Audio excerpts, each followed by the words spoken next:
Is this the real life? Is this just fantasy? I'm just a poor boy, and I'm listening to Science Talk Radio. Welcome to Fudge the Data. Science will save the day. Science, let's shout hooray. The world gets better every day because of science. Alrighty, welcome to another new and exciting episode of Fudge the Data with your hosts Simon here and, Loay here and Simon over there. Yeah, I'm over here. Today we're going to be talking about space and space exploration and all the exciting stuff in space. I'm sure most of you or all of you who are listening have heard about the new landing on the Comet mission, the Rosetta mission, which I find very exciting and very interesting. I'm interested in space and all that stuff, so we have a lot of really interesting stuff for you today. And I guess we'll begin by talking about the history of the space exploration and how we started exploring space in our first scientific efforts to explore space. Yeah, I think that's a good place to start. Even just before we do that, right before we came here, I actually saw a kind of cool article, another very recent space exploration thing. Apparently the UK is working on getting their first exploration of the moon. They're working on getting cores of the moon to look at some samples, and apparently the cool thing about it is that they're doing it through crowdfunding, which is awesome.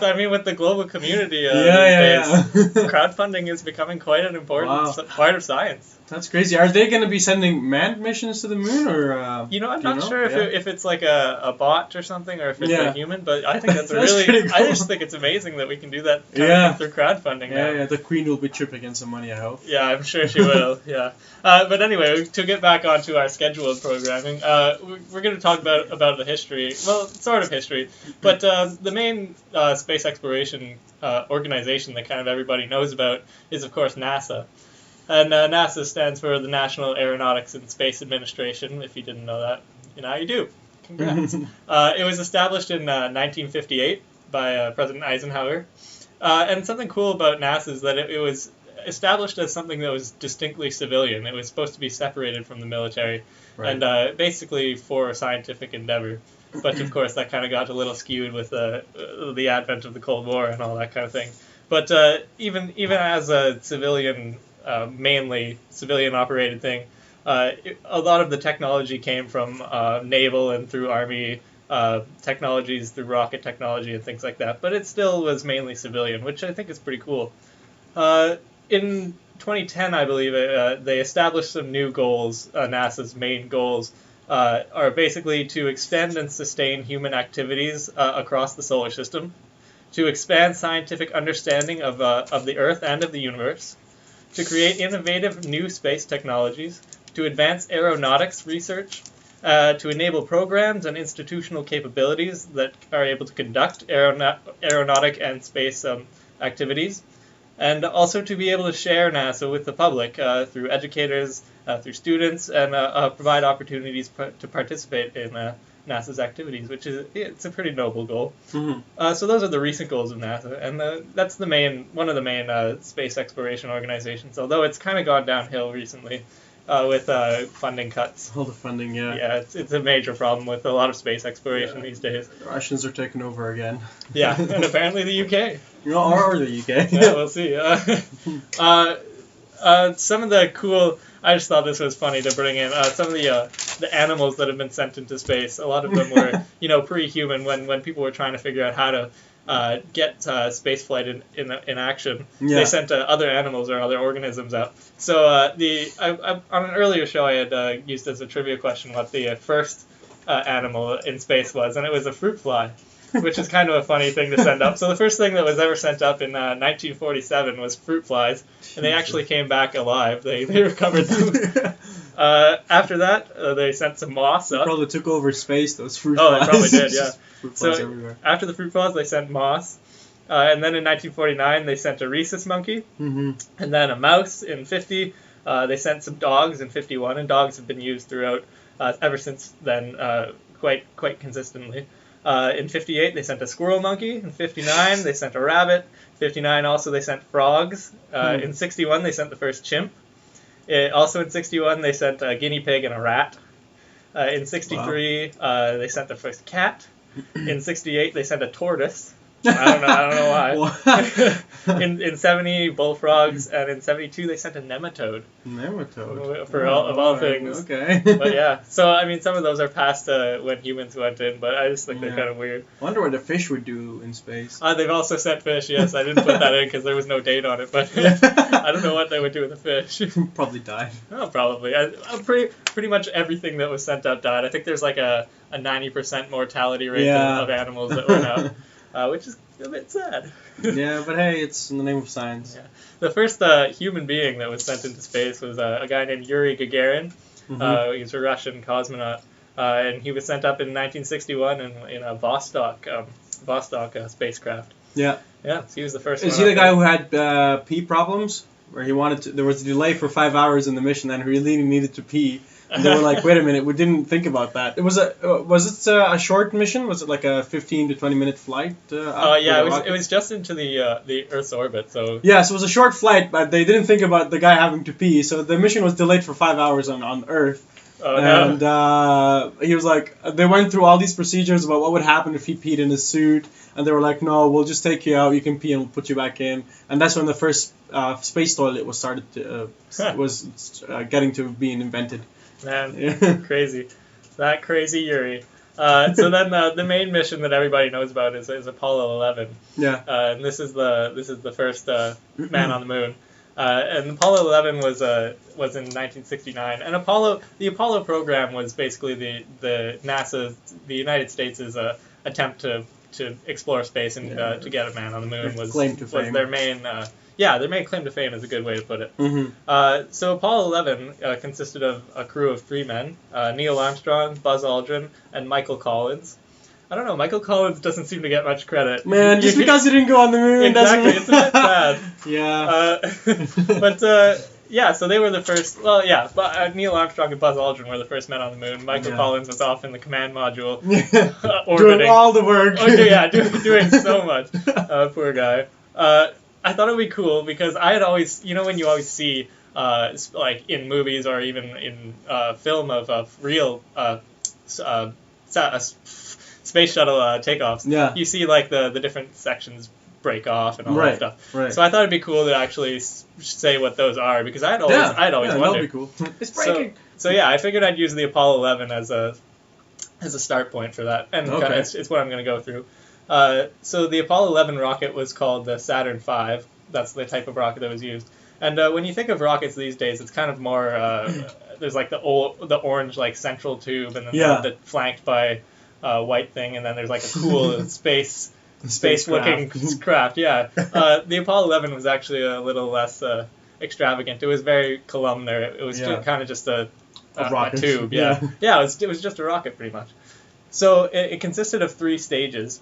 And it was liquid fueled, and these 3 stages were able to separate depending on the different fuel requirements and pressure requirements. So the first stage was called SIC or S1C, I think it is actually, and this was the main part, the bottom part, and this houses about 2,200 tons of fuel. That's a lot of fuel.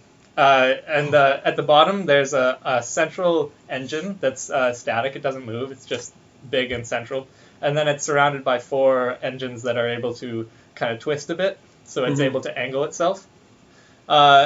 This lower part, this first stage, was used for the initial ascent. The first 67 kilometers of ascent is all it was used for. But in the 67 kilometers, it provided 7,600,000 pounds of thrust, and it only fired for approximately 168 seconds. So in that time, the whole rocket traveled 67 kilometers into the upper part of the Earth's atmosphere. Wow! So that part would break off, and then the S2, the second stage, the S2 phase, which houses about 450 tons of fuel. Would provide about 1,100,000 pounds of thrust to further break the rocket through the upper atmosphere of the Earth. Wow.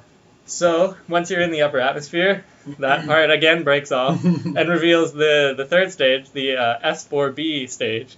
And this, again, houses a lot of fuel, houses 110 tons of fuel, so a bit less, but still a massive amount.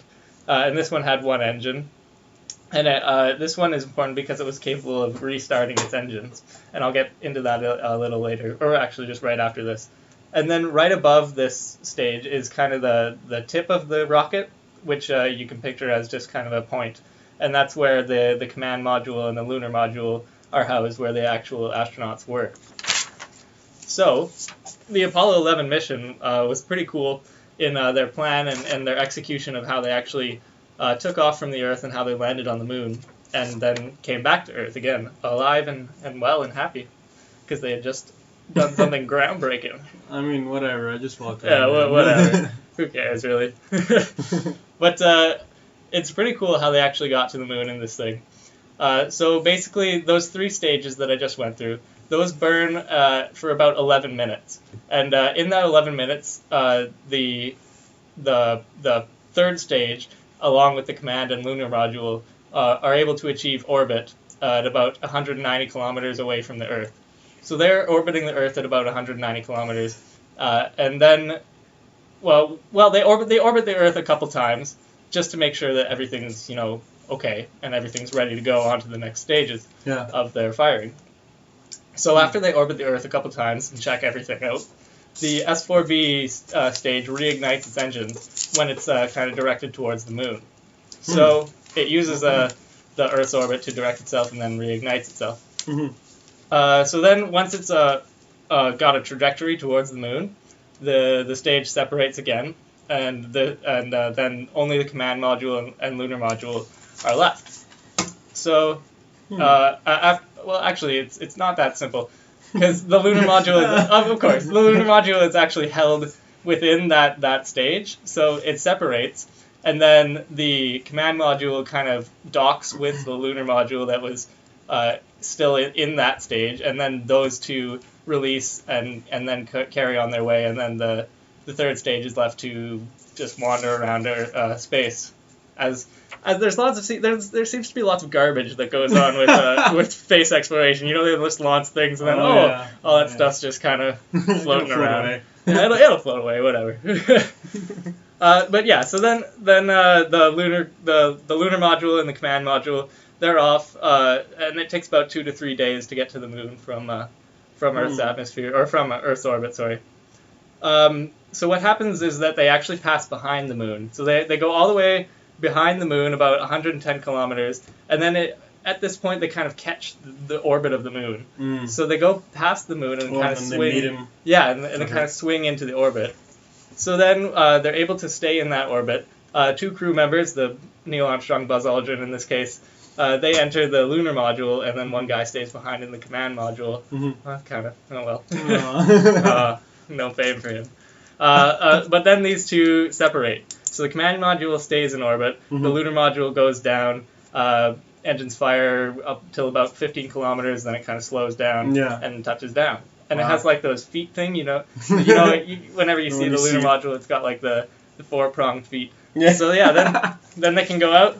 And they're on the moon. Just chill for a bit. Yeah, hang out. They take some samples, whatever they do. It took them 6 hours from the time they landed to first step on the moon. Yeah, I believe that. It's you have to be super precise. I mean, like, it's crazy. Everything you do is very, very calculated. Yeah, everything has to be extremely accurate, or you're pretty much dead. Yeah. I mean, yeah. Well, what are you going to do? So you're on the moon. You're having a time. You're saying, "Oh, this is great." You're playing golf. You're driving around. Yeah, you're knocking flags around all over the place. But then you're like, "Whoa! How do I get home?" Wait a minute. That's the freaking blue dot over there. How do I get over there? So the 2 guys that were on the moon, they get back in the lunar module, and then the guy on top throws a rope. Yeah, exactly, and then they climb up, and you're dead. Pulls them in. Yeah. So basically, the ascent stage consists of the top part of the lunar module that doesn't have the legs. So it takes off. It uses its thrusters to take off, and uses the lower part as a launch pad. It then rendezvous and connects with the command module, so those two are back together in happy union. And then they and then they all return to the command module, and the lunar module is actually jettisoned. It's sent away again as garbage. So then the command module heads towards Earth. Engine fires. Everybody's happy. When they're close to Earth, right before entering the atmosphere, the whole engine of the command module is again jettisoned. So you just have that little cone tip. Okay. And then that cone tip, goes into the atmosphere, and the drag of the atmosphere actually slows it down.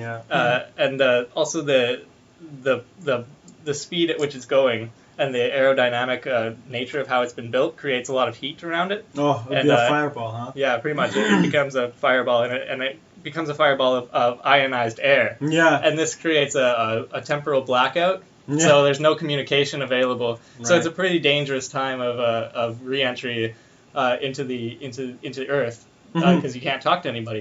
You're blind. But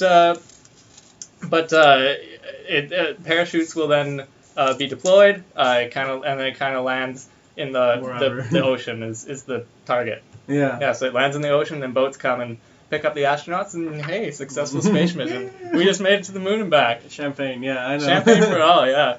Huh. Yeah, that's pretty cool.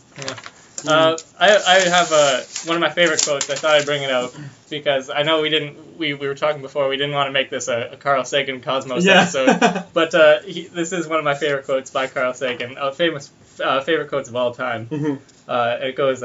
One of the great revelations of space exploration is the image of the Earth finite and lonely, somehow vulnerable, bearing the entire human species through the oceans of space and time. Ooh. Aw. Wow. Charming. Yeah. Always a charmer, that Carl. No, there's a few quotes I saw today when I was doing research on this that were like, oh my god, it's crazy. He kind of wrote a long quote or a long thing about the last picture taken by the Voyager mission. Oh, really? Yeah, when the Earth looked literally like a speck, like a dust speck, not even as a planet, and it was like, that's there's a lot of meaning to that. Yeah. So anyways, we went to the moon and we came back, but recently, like we were saying, we actually landed on a comet. And that's a huge deal. I mean, that's a really, really big deal. It's the first time we've ever done a soft landing on a comet. And by that I mean we've done a lot of very close flybys to comets where we fly right behind them or right through their path where they just passed. And we've collected comet dust and analyzed that, but we've never actually landed on a comet with a machine that we can control, with a robot. We've actually shot things at comets too, like a ballistic, like boom, hit the comet, destroyed, whatever. So I'll tell you more about the mission that just happened and all that stuff. In 1993, this mission that is called Rosetta was first commissioned by the European Space Agency, the ESA. And the reason for that is because a lot of the trajectory missions where they've collected comet dust or they flew close to comets, they were collecting a lot of interesting data. And scientists wanted to know more about what happens in comets. And because comets are known to, well, not known, it's hypothesized that comets are the sources of life. There's a lot of theories that they might have proteins on them, and that's how life travels in space and all that stuff. So we're interested in studying comets. So in 1993, this whole mission was first approved, and in 2004 was when the rocket was launched with this Rosetta apparatus on it. So about 10 years ago. It was meant to launch in 2001, but there was a problem with the rocket that set them back 3 years. So the problem with the rocket was probably solved in a month, but because of all the calculations and wait for things to line up, they had to wait another 4 years or whatever. So it launched into space, and on March 2nd, 2004, and landed on the comet on November 12th, 2014. I'll tell you what happened in between there. I'll tell you. Okay. I'll tell you what happened in between. Thank you. So the comet wasn't that far away that it had to travel directly to it.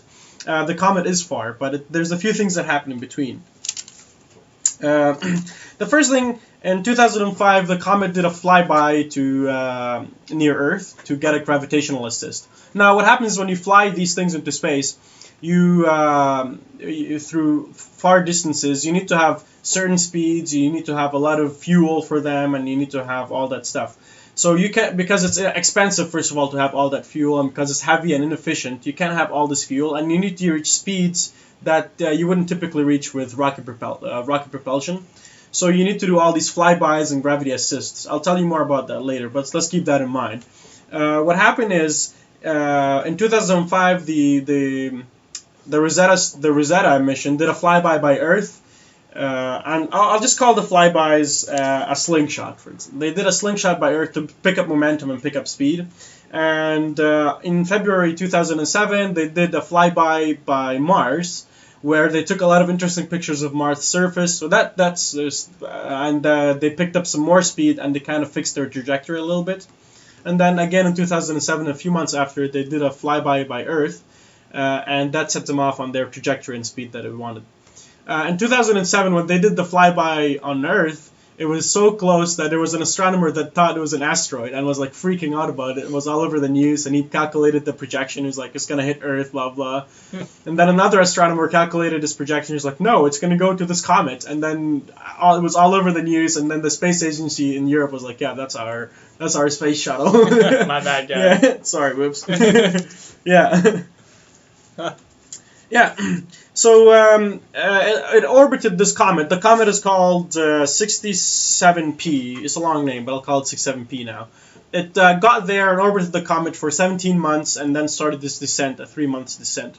It did a lot of studies around the comet, so it did a whole 3D picture thing of the comet. So they studied the topography of the comet. They had a lot of sensors and analyzers that they could have analyzed a lot of things on the comet before touching down, and that was the first time that was ever being done. When they first launched from Earth, the comet's trajectory, or the comet's path, was plus or minus 100 kilometers error. So they didn't know exactly where they were going to land, and the closer they got, the closer the error was decreasing until they were about 1,000 kilometers away, and that they started analyzing where they were going to land. So they didn't know exactly where they were going to land on the comet. It was a small comet. It was 3.2 kilometers in diameter. With 100-kilometer error. Yeah. Wow. So the closer they got, the That's more. stressful. Yeah. They traveled about 6.5 billion kilometers to get to that thing. Ooh. Yeah, that's insane. Man, we could run that. Yeah. Rosetta had to go to sleep for a while, and then they woke her up to conserve battery and all that stuff. Is it solar powered? It is solar powered. Pretty much everything in space travels. It is solar powered now.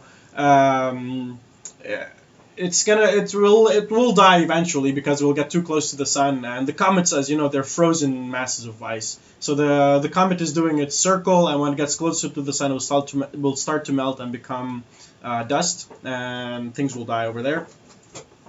But anyways, Rosetta separated from its mothership. The mothership is Rosetta, and Philae is the thing that landed on the comet. So that touched down and bounced off a kilometer from where it was meant to land. So it's a big bounce. Because the harpoons didn't fire, and there was some kind of small miscalculation I didn't understand. But they still landed on the comet. And they had pictures sent back and information sent back and all that stuff. And it's still alive now and doing well, so it's pretty cool. Mm-hmm. Yeah, and the reason for the mission is to study how the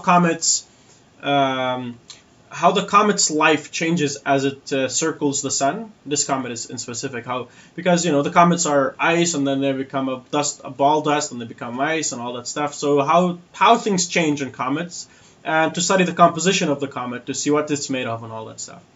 So originally the mission was meant to send a probe to the comet, pick up rocks or pick up whatever, and send them back to Earth. And that's when NASA was involved in it, and NASA pulled out because of funding and all that stuff. So the European Space Agency thought it was a bad idea to invest a lot of things into this. It's an expensive mission, but it's sending it back to Earth is kind of an overachievement just for the European Space Agency. Mm-hmm. So yeah, they're analyzing what's happening on the comet. It's the first time we've ever been on a comet like that. Sent pictures from a comet. It's pretty cool, I think, at least. Oh, very cool. Yeah. I'm sure there's lots of information to be known from that. Yeah, it would be nice if they find maybe amino acids, or not Oh, even man, amino they acids, gotta find something, some organic bacteria. something. Yeah, oh, that would Oh. be just unreal. Can you imagine it was Yeah. like identical to something here? Oh my god. Just like it's It's staphylococcus. E. coli. Yeah, it's E. coli. This is E. coli. What? It's Ebola. Yeah, oh my god. There it is. The Ebola. Yeah. Yeah. One of the really cool things that has come out of this discovery, or not discovery, this landing on the comet, is that the I don't know how you call it, the robot, kind of the device. I don't know what you would say. The probe. The probe. Yeah. It's able to pick up this weird sound trace. That had never been expected.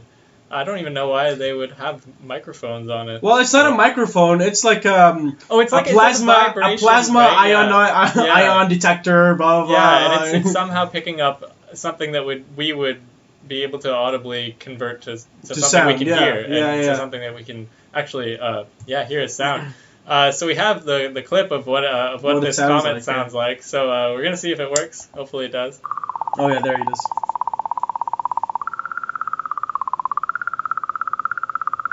Sounds eerie. Yeah, it's very ghost-like. But you can picture this just flying through Hurling space. through space. Yeah. Oh my god.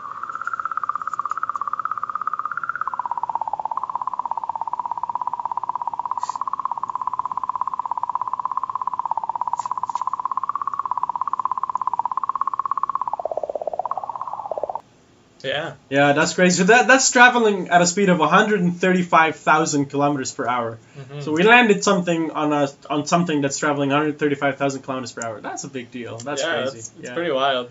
Yeah. Yeah. And just to kind of, there's a this is really cool too. There's a 3-inch nickel-plated disc on the comet on Rosetta that they sent, and it has transcribed on it 30,000 pages of text. I don't know what's written on them, but it's 3 inches, a disc that's 3 inches with 30,000 pages of text. You need an electron microscope to read the text. They engraved them using some kind of laser ionization, but I don't know. Do you know why? It's just because like the golden disc they sent on the Voyager. Yeah. Which brings me to my other space exploration mission, the Voyager 1 and 2. So these were 2 missions sent to space in the 70s, and they needed to be sent in the 70s because of how the planets were aligned during the 70s. And they were sent to explore the geography or the topography of Jupiter and Saturn. So they were meant to fly close to these planets to take pictures and analyze gases and all that stuff. And after they did their missions, they were still in good life, and they decided to keep pressing forward and keep going. They took a lot of pictures. They discovered new things. They discovered storms and new gases that we didn't know about before, and all that topography stuff. And right now, Voyager 1 is in interstellar space. Mm-hmm. And what that is a place in space, a place in our galaxy where there's nothing. We're in the solar system, there's planets, there's stars. Interstellar space is like where there's nothing. I don't know if that makes any sense. It's just a vacuum. Yeah. It's a So complete absence of. So it escaped. everything. It escaped the solar wind, and it's now on its own. It's using nuclear power to power itself. And they say by 2025 the nuclear power is going to die off, and then we'll lose communication by 2025. But for now, we still can communicate with it, and we still receive signals from it back, and we can send signals to it as well. It takes about 33 hours to receive something from it, which That's is fine. That's actually not bad at all. Yeah, but the funny thing is, the people who are on the Voyager mission now, they're only allowed about 6 hours of time to receive. So like for physicists, there's all these very, very expensive tools that they use. So you can't just have one of those in your lab. So there's one that physicists use all over the world, And the physicists that are controlling the Voyager, or that communicate with the Voyager, are allowed 6 hours on this machine that allows them to communicate with the Voyager. And sometimes when the Voyager sends back really cool things or important things, they're not on the machine, so they miss out on all that stuff. What? So when the Voyager I'm sure left, it gets recorded. well, it gets recorded, Yeah, but okay. like it delays the information time yeah. process. When the Voyager left the solar wind, the people didn't know until like a day later because their turn on the machine didn't come until then. Yeah, so that's really cool. Yeah. What else can I tell you about that? There's on the Voyager 1, there's something really cool sent with it. It's called the Golden Record. And the Golden Record, I'm not going to tell you who made it or who was it by, because maybe that's a trivia question. Yeah. Oh, maybe. Yeah, that's a trivia question. So it's a record made out of copper plated with gold. And what we did as humans, we recorded human noises and Earth sounds to send to space to aliens. So there was, on the record, there's sounds of Earth, so there's like wind and waves and rocks, and there's sounds of animals, birds, whales, and all that stuff. And there's music from different cultures. There's different musical, like primitive musical instruments. There's greetings in 55 different languages. And there's also music, popular music, so like at the time, the pop music at the time. The Beatles are on it. I think Elvis is on it. Yeah. I'm pretty sure. Yeah, Elvis is on it, and there's a lot of classical pieces on it as well. And with the records, there's a needle and there's instructions on how to play the record. Not written in any language; they were written in pictures. So if the aliens ever find it, they'll know what to do and how to do it. And I was going to ask how it's going to be played. Yeah. So they have a needle and a case and all that stuff. Yeah, so that's pretty cool. Very cool. Yeah. So yeah, I don't know if when was Voyager sent out? In 77. 77. That's amazing. The lifespan it's had is just absolutely incredible. Yeah, it's way surpassed what they expected to. It's given us so much information about space, and especially now that it's in interstellar space, we've just learned so much about where we come from and where other things might come from. Yeah. And it kept taking pictures until the 1990s, where they shut down the cameras to conserve battery. Yeah, but by then we had the Hubble telescope, so we counteract didn't. it. Yeah, we don't need it anymore.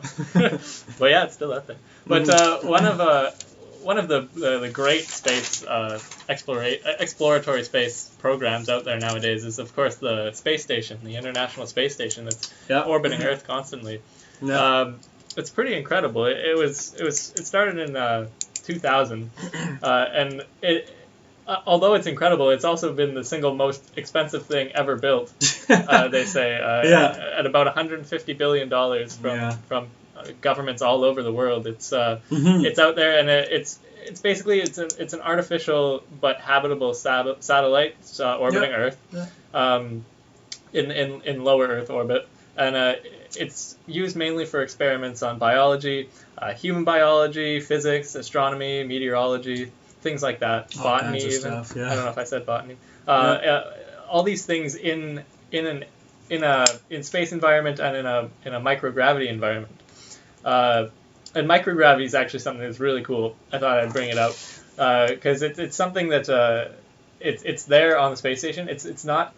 The space station is not in zero gravity, which people might think because everybody on it is floating. Whenever you see pictures. That the astronaut, the Canadian astronaut who sang the David Bowie song, I want to say Chris Hadfield. I'm not sure if that's the right name or not. But when he sang that, he was floating. Yeah. It's actually not zero gravity. It's something called microgravity, which is actually a state of free fall. So we're going to get into some interesting physics. I probably am way off the mark, but from what I could understand is that because of where the space station is in the orbit, it's actually that gravity is able to uniformly act on all the parts of the body because it's not there's no opposing forces for gravity because of where it is in the orbit. Yeah. So gravity is actually able to act all over the body equally, and this creates a sense of weightlessness and the same kind of thing that would be in zero gravity, but it's actually what's called microgravity. And it's called free fall, and you'd think of free fall as like when you're jumping out of an airplane and then you're in free fall. Yeah. But what that's referring to is actually when that point when you're falling, when you reach terminal velocity, this is the state when you've reached the fastest you can go based on your weight. I don't remember what it is for humans, but whatever. So when you're falling, when you're in what we would say is free fall, and you've hit your terminal velocity, then you kind of feel that weightlessness. Yeah. And that's what that's one of the main things that free fall people are. That's why they do it. That and the adrenaline rush, of course. But free fall in physics is actually a bit weirder. Something like the moon is in free fall because the force of gravity is acting on it, but nothing else is. So it's actually moving in free fall, which is kind of is weird. But it's an interesting way to think of weightlessness that I had never thought of before. Yeah.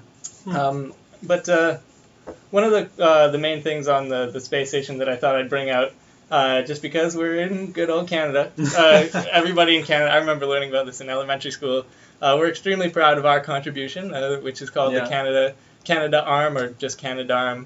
And we're on the second phase already, Canadarm 2, so kudos to Canada. But this is one of the main systems for repair and rebuilding of the space station, and also being able to hold astronauts out in outer space so that they don't fly away. So it's basically a mechanical arm that's robotically controlled, and it can also do some things automatically. And it's on the surface of the space station, and it's used for assembly and maintenance of the station.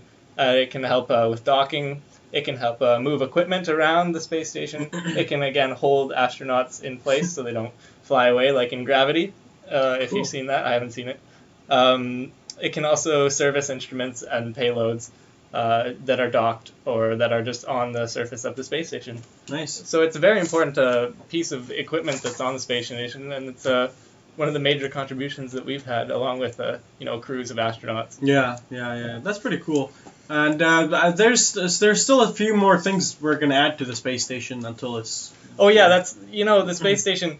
It was built in outer space. Yeah, right? With contributions throughout all over the world. It's like a Lego project. It's basically it's a big Lego project. You fit all the modules together. Yeah. They're called modules. And that's really cool. Yeah, so you fit them all together. There's like Russian solar panels. There's the Canadarm.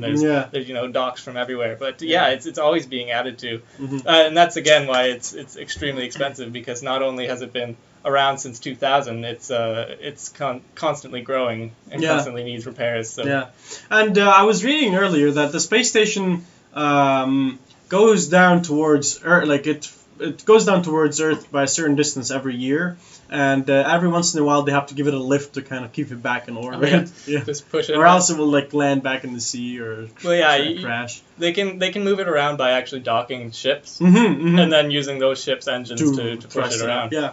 I don't know. There's something when you think of the space station circling the Earth, it's pretty scary to think of how much dirt and debris and stuff there actually is in Earth's orbit.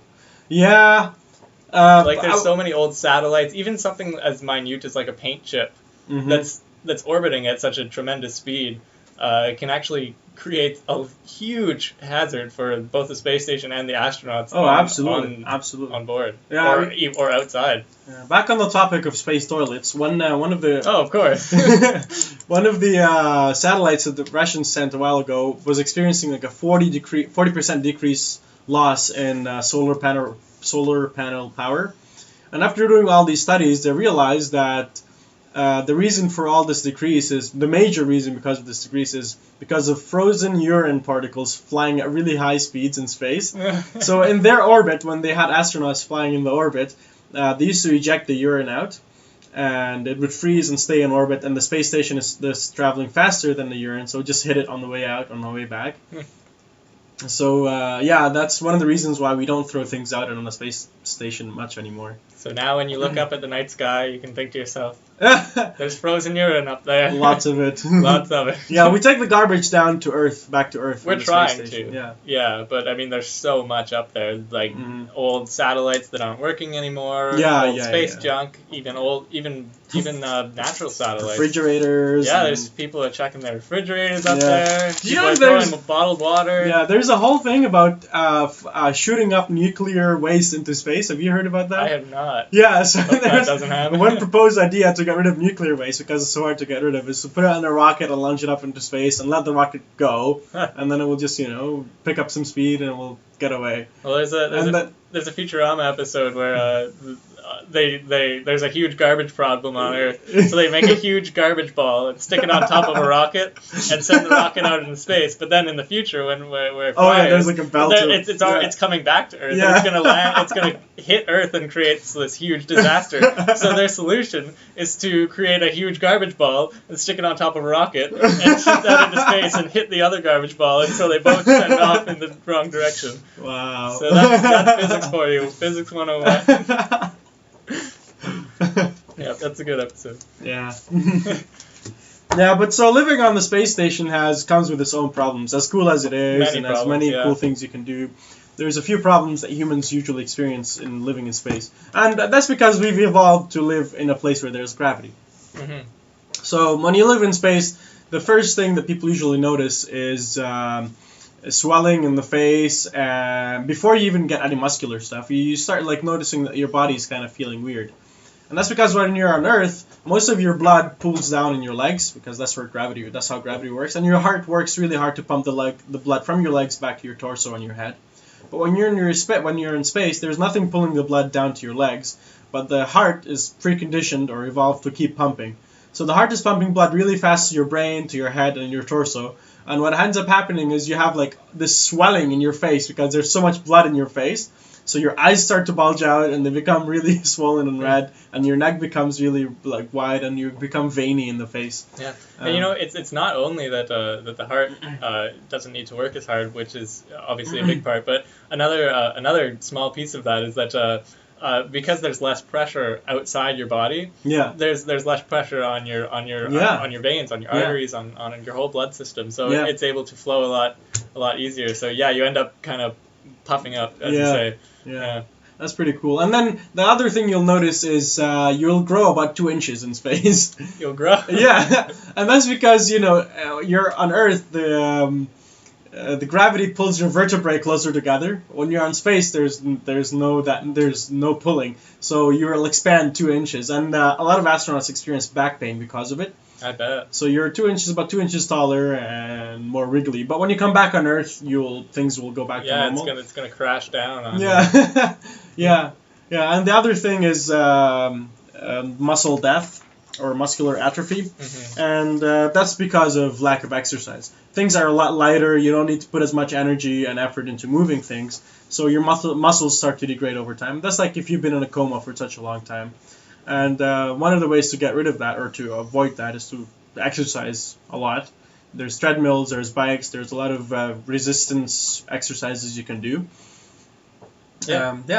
Yeah, they actually have a requirement to exercise at least 2 hours 2 hours a day. a day, yeah. And it's pretty funny. I saw a picture of the way they actually use the treadmill, because you think, how am I going to use a treadmill with strapped down? Yeah, so basically they have these bungee cords that they hook up onto their legs or onto their hips, and those keep them down, and then they create enough pressure that you're able to run and That's use crazy. your muscles. It looks pretty ridiculous. Yeah, I wonder. I tried to look up for half an hour how to go on the space station. Not as a tourist, as a scientist. I know. There's I would love no to do like that. application or No. this is how you go to the space station. It's no. all in who you know. Exactly. I guess you have to be like I don't know. I don't know. Yeah, I have no idea how you would get to do it, but it would be incredible. Yeah, I want to go. I would really Yeah, love to go. it's pretty wild. It circles the Earth. I think it was 16 times a day. Yeah, So you get to see so much of the Earth, and I don't know how long crews are up there for, but I feel like I don't feel like I remember that it can be like up to 5 months at a time where you're up there. So you can be like it's incredible. And you're that you doing can experiments on a lot of things at once. You're doing Yeah. things on plants, things on a bunch of experiments on a lot of things, Mhm. and you're entertaining yourself up there, talking to your friends. Hopefully. Can you imagine like talking to your friends from space see. Yeah. or your family? Hey, I'm in space right Hey now. mom, just I'm in space. But that can offer its own problems, because like there's a lot of one of the main problems that a lot of astronauts have on the space station is that it's extremely stressful. Yeah. Because yeah, not yeah, only yeah.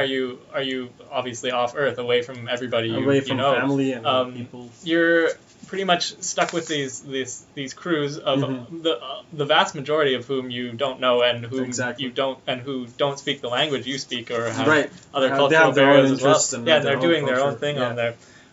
There's also other stresses that is that it's extremely cramped when you're actually doing your work and when you're sleeping. The sleeping No quarters personal are, space, yeah, yeah. it's basically no personal space. Yeah. So there was actually one person, one astronaut. There were two cases. I only remember one right now. But one woman who was up there, when she was on the space station, like when she was just starting, Mhm. her mother died, Oh. and she was stuck up there, and she had just found out about it, and like Yeah, you can't she come back down. Yeah. So yeah, like personal stress is a huge Yeah. issue with people on the space station, but it's something that they have to deal with, and it's Yeah. something that they're trained. Yeah, absolutely, to and deal that's how they go through the process of picking people too. You have to pick well-rounded people to go up as well. Yeah. Hmm. You know, I don't know what Canada is like. Oh, man, now I want to find out how you would even. I tried to apply. look it up so Yeah, much. There's got to be some. Unless Canadian if you have space $100 million, exploration. you can go. Well, I'm good But- for that. That's fine. Yeah. If not, I have no idea how to go. It's weird, man. Yeah. Let's I mean, find out. I guess a lot of times your connection with the military will be That's true. if you're a good pilot in the military and all that stuff. So I You're don't a know. good and noble citizen. Yeah, but I mean, I don't know. And all the people who are there that you see are kind of older, middle-aged people. You never Yeah. see younger people up there. No, I guess not. But I mean, training takes years and years and years. So, Yeah. but yeah, they do seem to be. Training will be fun though. To I being think trained to that'd go be to amazing, space. man. Yeah. They do like underwater training for like Yeah. zero gravity stuff. Oh. Yeah. And they do potty training. You have to train on this potty module. Yeah. That'd be fun to learn all over. And how to shower and how to eat and how to do everything. Oh yeah, astronaut food. Yeah. That's weird. It's like jelly, isn't it? Well, no. There's a lot of gourmet food for astronauts nowadays up Gourmet? there. Yeah. Oh, Uh, I forgot what was the. I read something a while ago. Privet sent House. them- Privet House. They cater. Who was it? I think Gordon Ramsay or some chef, some famous chef sent food up to astronauts. Wow. Yeah. I wonder, do you know how long it takes to get there? Because Not long, like about 6 hours. It's very quick, huh? It's like, It's well, not 6 that hours to far get away, there, yeah. and then the docking And then they have to takes dock, a while. yeah. But not long at all. But very expensive. How much was it? Like $5,000 per gram or something like that to get it up. yeah. Yeah. Well, I mean the fuel. There's so much fuel Yeah, needed to yeah. do any space exploration. I wonder if you get paid to work to be there too, like to do Well, I'm research sure you there. do. Yeah, you would have to. It's your job, isn't it? Yeah. Yeah. Astronauts get paid a ridiculous amount, I would assume. Yeah. I don't know. Did they get benefits? Did they? I don't know. I don't know. What if? We need an astronaut on this show to come and explain. What if on your way back you land in a country that you don't have a? If you don't have, you probably don't take your passport. You don't have your passport. What do You're you do? screwed. Yeah, some people just landed in Kazakhstan from the space station like a couple weeks did ago, they? and I was wondering, what if they don't have their passports? Huh. What would happen? I'm sure somebody accounted for that. Yeah. They don't just leave them there. There was a shuttle that just left on the 10th of November. Okay. It was docked since August, I think it was, and it just left. So maybe Wow. that's the one you're talking about, but I don't know. But yeah, Yeah. it's pretty cool. They're always coming and going. There's tons lots of shuttles. movement. Yeah, there's Yeah. lots of movement. There's lots of things that go on. Yeah. It's incredibly important for scientific Yeah. and human discovery. Yeah, we've done a lot of interesting plant experiments there. I know I read a plant experiment where corn or all the plants they had in there, their roots actually grew down towards moisture, or just grew down regardless of space. So they grew below the plant. They didn't just go in all directions or up above the plant. The roots always grew down, and that's interesting because the plant knows. You think it follows gravity or the roots follow moisture or whatever, but yeah. That's interesting. I wonder what cue it is following. Yeah. How would they even? I mean, you would have to. How would you test that? Because you'd have to have a room that has some kind of gravity in it to keep the soil and. Well, they kind of grow them in a paste, like a potty paste. Really? Yeah. That just floats around. Yeah, they strap them in boxes and stuff. We've actually planted a lot of things in space. There's corn and peas and cotton and Arabidopsis and all kinds of the plants. space station is fairly self-sufficient as far as food goes. Yeah. They do a lot of their own crop growing there. And plants are very important up there because of oxygen, keeping the humidity at good levels, and food. And also there's a lot of aesthetic properties to plants, right? It keeps you kind of sane. It would get kind of dreary up there. Yeah. You might go a bit mad, especially if you're up there for like 5 months. But, yeah. I wouldn't. I don't know. I wouldn't mind. Give me a lot of books, then I'll be fine. I think you're a little too busy to read most of the time. You're doing your research and stuff. Well, okay, so 2 hours exercising. Yeah. Maybe So like 8 hours sleeping. research. 8 hours research, and the rest you're just like looking Just at eating. pictures and eating. Yeah. Going on YouTube. Going to pee takes like 40 minutes, Probably, and taking a dump takes 2 hours. Dreadful.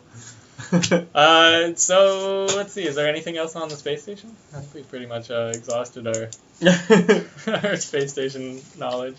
Yeah. So another thing they're finding out with astronauts on the space station is they're all coming back with eye problems, like the majority of them. Are they? And we still don't know why. NASA just started a lot of research on the eye problems because so thinking of sending missions to Mars is going to take a while for people, and I think the biggest problems are things with the optic nerve and fluids being built around the optic nerves and intracranial fluid pressures and all that stuff. And they believe it's because of the low gravity or the no gravity, and the fluids don't behave the same way as they would when there's gravity, and that causes a lot of pressure in the eyes, and gives eye problems.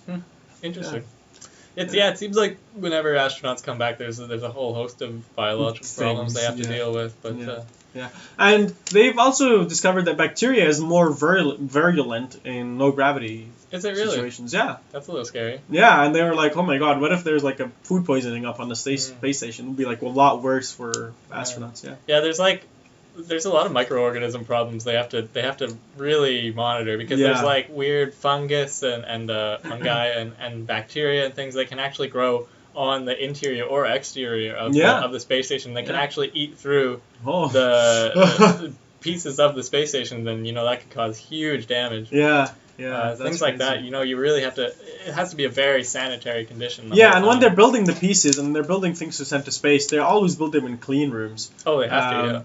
I think in the early 60s, things were built in clean rooms that weren't 100% micro sealed or microbiologically sealed, I guess. So sometimes proteins would be found on there, but now everything is built in a 100% clean room, like absolutely no dust, absolutely nothing. Yeah, you have to be very careful. Things can go wrong really quickly up there, as evidenced in Apollo 13 with Tom Hanks by Ron Howard. It's a great movie. But yeah, when things do go wrong, it's usually pretty scary. Yeah, but I don't know. The physicists and the scientists do calculate everything extreme details. The space station's pretty good, but like space exploration missions, they often if there's a tiny problem, something like the Challenger explosion, tiny problem can cause a catastrophic effect. Yeah, and a lot of times you see rockets as soon as they launch, they explode. Yeah, and I was reading earlier. A few weeks ago, a lot of the explosions from the rockets launching off are actually on purpose. Oh, really? Yeah, when there's a launching and there's a problem with the rocket where the trajectory of the rocket isn't right, where they think it's going to fall off later on, there's a button that only one person in the whole mission can press that will self-destruct the rocket. We're in a place where it's safe not to kill people. Yeah. So a lot of the times when the rocket is just launching and it explodes, it's on purpose. Well, that's when things malfunction. Yeah, exactly. Yeah. Interesting. So, anyways, we have like almost less than 5. We have about 7 minutes left. Oh yeah, 7 minutes. Yeah. I don't know. Do you want to play some games? Or? We'll play some games. Okay. I got a couple of space trivia questions. Okay, sure. Hit me, and then we'll play our other one if we have time. Oh, I have one now because you answered the other one, and you're one of your things already. Ooh, excellent. What was the question? Okay, other than Armstrong and Buzz, who was the third one? Michael Collins, everybody, don't forget him. Yeah. Anyways, my second question is, who was responsible, or who was the chairman or the leader for getting the music for the Golden Record? Oh, like, okay. So there was one person who headed that operation. Oh, really? Mm-hmm. Famous So- person. Friggin' Paul McCartney. No. It's, He's not a musician, he's not a musician. but he's a prominent figure in space biology and in space exploration, not biology. Oh, in space exploration. Buzz Aldrin. No. I don't know. Carl Sagan. Yeah. It was Carl Yeah, Sagan? he was like Oh, the what a leader in putting all this golden record stuff together. Of course it would Yeah. be him, you know. Yeah, and he also debriefed the crew before they went to the moon. Oh, really? Yeah. He was the last person. All right, to- everybody gather up. Huddle time. Yeah. Oh, man, I'd love to be in a huddle with Carl Sagan. Can you imagine? The Yeah. knowledge. Yeah. Do you have any other trivia questions? No, I had two. I don't have any. Okay, that's fine. We can play 8 words or less. Okay. We'll play 8 words or less because we played this last week. We actually had a lot of good fun. time, yeah. It's pretty funny for us at least. Hopefully for other people. So yeah, we have to describe. We're gonna give each other a single word or short word or 2 words or whatever. It's kind of a broad topic, and the other person has to describe it in 8 words or less. Okay. So maybe I'll start because you did those. trivia. Yeah, sure. Okay. Let's start with space. Space. Whoa. Okay. Space. Oh, I can't use the word space.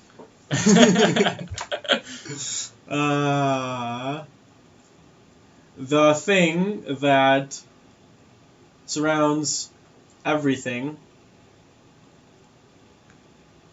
Planets. Moon. Black. That wasn't very good. Oh no! It's supposed to be a sentence, my friend. Oh right, It's supposed to be a sentence. You had a good half of it. Yeah, I know. And I then mean, lost it was the kind of like you had like a semicolon in there. Okay, fine. You No. win that one. All right, I'll take that point. Okay, well, my one is red. Red? Mm. Okay. Color of your shirt and also of blood. Oh wow! Okay, wow, that was easy. Yeah. I should have said without saying the word color. Oh yeah, that would have been a bit hard. Damn it. Okay, cool. Okay, anyway, let's see. Language.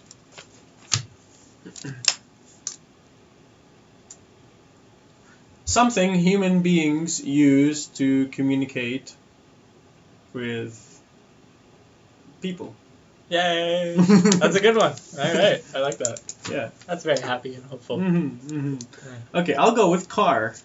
Car. I'm giving you easy ones. Okay. Vehicle used to transport humans to soccer practice. Oh, that's a van. Wow, come That on. is so a van. Not for me. That's a soccer mom van. Like van is the well, first car. one that I comes mean, to mind. Or everybody bus. thinks a car when you say car. No, any I automobile. think van when you say soccer practice or bus. Wow. What if it doesn't have to be children though? It can be older people. Yeah, exactly. That's when you use a bus. Well, it's not a whole team. It's just a practice. You're just going by yourself. I don't know, man. I'm still thinking van or bus. Wow. I'll take that point. Okay, I'll you take can that. have a point. I'll give you a point. Okay, your turn. Oh, right. I have to give you one. Let's see. What else do I have? Research. Something scientists do to learn about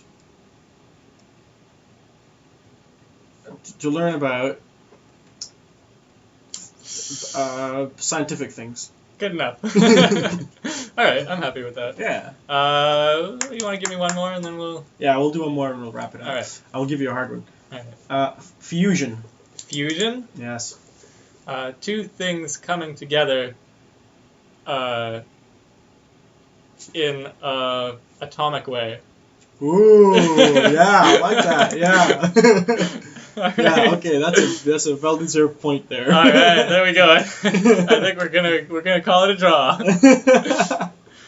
that was our space exploration episode. We learned a little bit about space. Yeah, there was so exploration. much to talk about. It's just a Well, yeah, huge, it's a huge vast. thing. We didn't get into a lot of the physics stuff because I mean, we didn't have time. We Yeah. only have an hour. What And are I we gonna didn't make understand something? most of it either. Yeah, that's another thing. You'd have to sit Or any down of for it. a couple hours and actually figure out what they're saying. Yeah. But, thanks for listening. Yeah, no, thank you for listening. Yeah. Like us on Facebook and Twitter, however you use that. Also listen to our YouTube archive at youtube.com/user/fudge-the-data. We have a couple episodes on there. I think we have like 5 or so episodes. Mhm. So this will be up there sometime soon. Yeah, and we'll try to have a guest next time. Let's Yes, let's we have a always guest say next- that. Yeah. Okay, well, we should actually do If that. you think you deserve to be a guest on this show, if you want to be a guest on this show, just shoot us a message and we'll Yeah. we'll get you on here. All right. Cool. See you next week. Yeah, see you. Thanks for listening.